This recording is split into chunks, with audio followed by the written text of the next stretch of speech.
কেমন আছো? আলহামদুলিল্লাহ ভালো আছি। আমরা প্রথমেই তোমাকে অভিনন্দন জানাচ্ছি আজকে আছে কাউন্সিলিং সেন্টার স্মার্ট লাইব্রেরিতে। তো আমাদের এই লাইব্রেরিতে আমরা তোমাকে অনেক কিছু ঘুরিয়ে দেখাবো।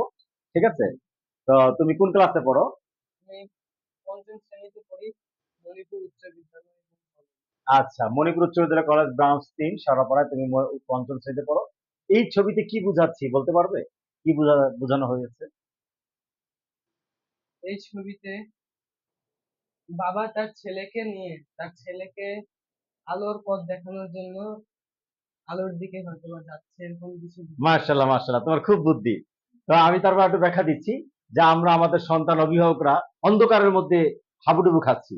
আমার সন্তান ধীরে ধীরে কথা শুনছে না, পড়াশোনা করছে না, অমনোযোগী, অনেক ধরনের প্রবলেম, হ্যাঁ, আমরা মানে ফেস করি। হ্যাঁ, অমনোযোগী, বাসায় জেদ বেশি, মোবাইলে আসক্ত, হ্যাঁ, খালি সারাক্ষণ ঘরে থাকে, অনেক পেরেশানি আছে না? এই বাবা মা খালি ছোটাছুটি করছে, কি করবে বুঝতে পারছে না। কারণ এই পেট ব্যথা বা শরীর ব্যথা জ্বর হলে ডাক্তারের কাছে নিয়ে যায়, কিন্তু মনের এই অসুবিধা নিয়ে কোথায় যাবে? ঠিক আছে? তারা খুব পেরেশানি, এই অন্ধকারের মধ্যে দৌড়াচ্ছে। তা আমরা এসকিউএসিভ স্মার্ট লাইব্রেরি চলে আসছি তোমার পাশে, তোমার ওই পরিবারের পাশে। এসে বলছি তোমার কোনো চিন্তা নাই, আসসালামু আলাইকুম, আপনি চলে আসুন আমাদের এসকিউএসএফ এ। তা আমাদের এসকিউএসএফ এ চলে আসছে, ঠিক আছে? অন্ধকার থেকে দৌড়ে আলোর পথে চলে আসছে। এটা আমরা বুঝিয়েছি, ঠিক আছে? আমরা গ্রামে গ্রামে আমরা ভ্রাম্যমাণ লাইব্রেরি তৈরি করবো ইনশাল্লাহ। তোমার এলাকার মধ্যে আমরা ভ্রাম্যমাণ লাইব্রেরি ডিজিটাল এই প্রোগ্রাম নিয়ে আমরা চলে যাবো ইনশাল্লাহ। এই জিনিসটা এখানে বোঝানো হয়েছে, ওকে? তারপর এখানে কি বোঝানো হয়েছে তুমি বলতে পারবে? এই ছবিতে কি বোঝাচ্ছে?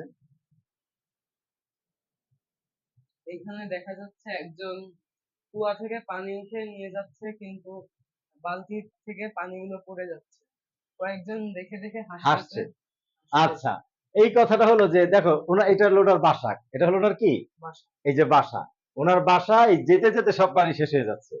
তা উনি কুয়া থেকে পানি উঠাচ্ছে আর বাসায় নিচ্ছে, কিন্তু যেতে যেতে বাসা শেষ হয়ে যাচ্ছে। এরকম সারা জীবন যদি পানি নিতে থাকে, বাসায় পানি নিতে পারবে? পারবে না।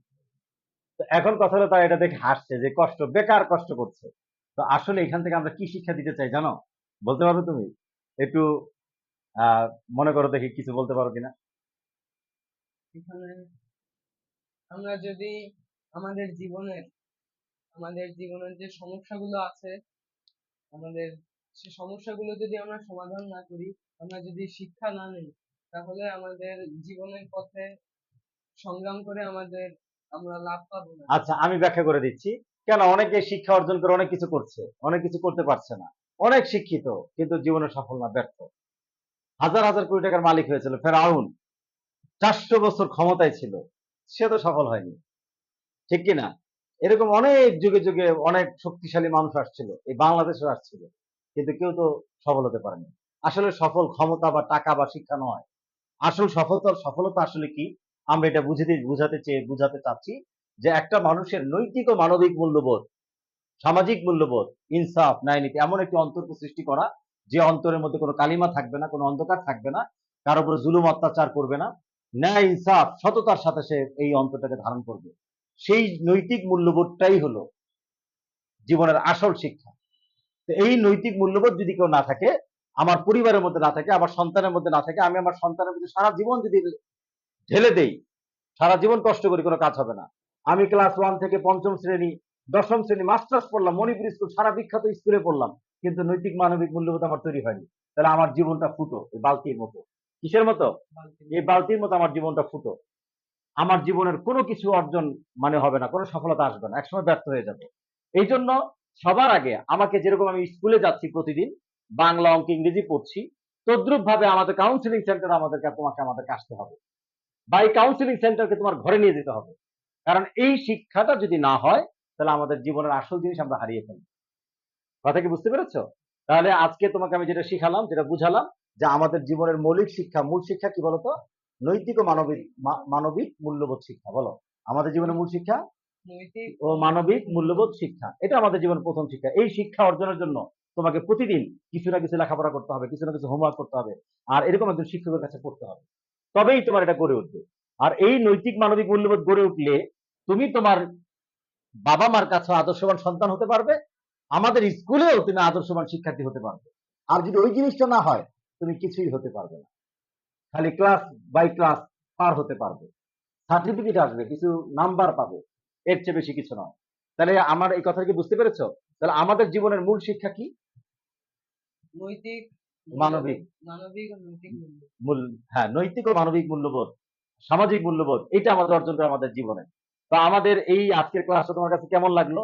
এবং জীবনের যেটা গুরুত্বপূর্ণ অংশ আমাদের দরকার বা এটা মিসিং হচ্ছে, এটা কি তুমি বুঝতে পারছো? জি, তাহলে এখন তো তুমি বলো যে কাউন্সিলিং সেন্টারে কি পরিমাণ সময় জীবনে দেওয়া দরকার? আমাদের জীবনে যে দেওয়া। যত বেশি সফল হতে চায়, জি, যে জীবনে যত বেশি সফল হতে চায়, তার পরিবারকে যত ভালো দেখতে চায়, সন্তানকে যত ভালো দেখতে চায়, তাকে কাউন্সিলিং সেন্টারে তত বেশি আসা প্রয়োজন। প্রয়োজন কিনা? জি। তো অন্যদের ব্যাপারে তুমি কিছু বলবে, তোমার বন্ধুদের ব্যাপারে? তোমার আব্বু আম্মু বন্ধুদেরকে কিছু বলো।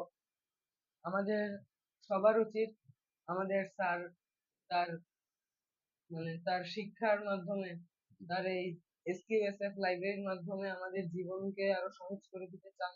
আমরা যাতে জীবনে সফল হতে পারি, সেই ব্যাপারে আমাদের স্যার আমাদেরকে সহায়তা করছেন।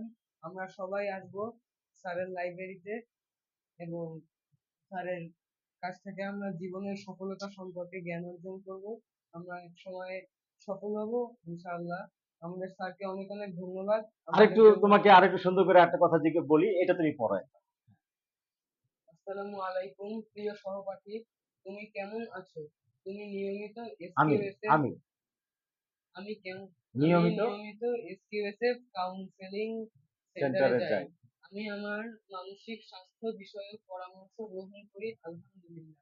এখানে আমি যেসব পরামর্শ নিয়ে বাস্তব জীবনে এগিয়ে যাচ্ছি তার তালিকা নিচে দেওয়া হলো। নিজের অনুভূতি বোঝা ও প্রকাশ করা শিখেছি। স্ট্রেস ও দুশ্চিন্তা মোকাবিলায় ধাপে ধাপে পথ অনুসরণ করছি। নেতিবাচক চিন্তা থেকে ধীরে ধীরে মুক্ত হচ্ছি।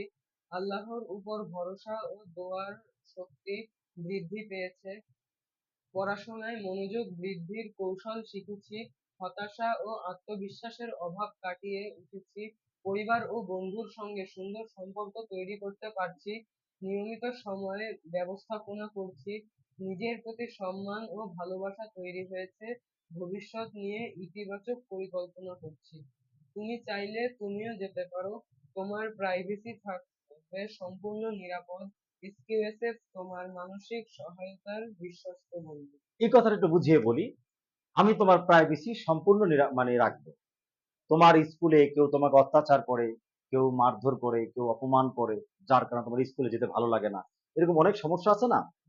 তো তুমি আমাকে নির্ভয়ে আমাকে বলবে, আমি তোমার নাম বলবো না। আমি এটাকে সংশোধনে তোমাকে সহায়তা করবো। তোমার বাসায় কোনো প্রবলেম, ঠিক আছে, তোমার আব্বু তোমাকে খুব বকাঝকা করে, তোমার খুব মন খারাপ যে আমার আব্বু খালি আমাকে বকাঝকা করে, শুধু শুধু আমাকে বকাঝকা করে, এরকম অভিমান হতে পারে কিনা? অনেকের হয় কিনা? তো হইলে তুমি আমাকে বলবে, আমি এটা সুন্দর করে তোমার আব্বু আম্মুর সাথে পরামর্শ করে এটা ঠিক করে দিই। তাহলে তোমার সমস্যাটা সমাধান হয়ে গেল।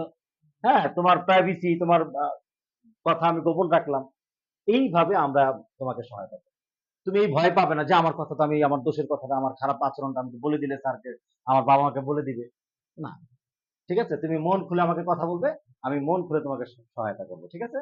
জি। সবাইকে আসসালামু আলাইকুম ওয়া রাহমাতুল্লাহি ওয়া বারাকাতুহু।